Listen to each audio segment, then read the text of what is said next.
देखेंगे। कौन सा नंबर है ये? 1 है। क्या है ये? 1 कौन से प्लेस पे है? यूनिट के प्लेस पे है।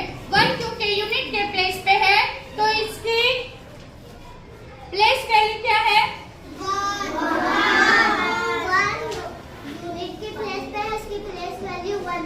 1 है। ठीक है। अब यहाँ पे 10 के प्लेस पे कितना है? 1। तो इसकी वैल्यू कितनी होगी?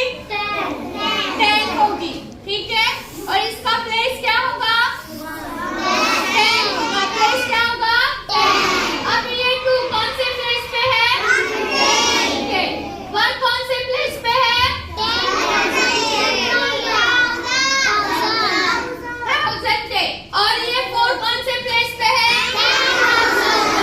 3 2 1 6 4 2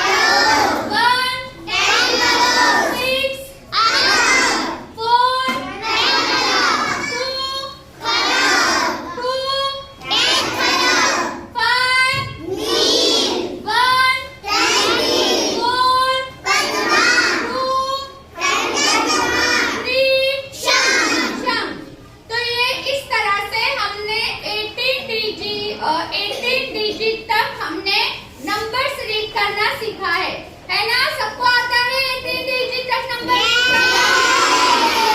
चलिए अब पढ़ेंगे हम 3 24 15 22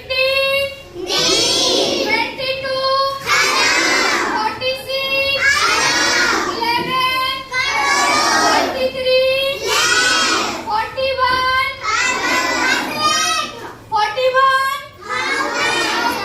तो इस तरीके से हमने 18 डिजिटल रीड करना और उसकी प्लेस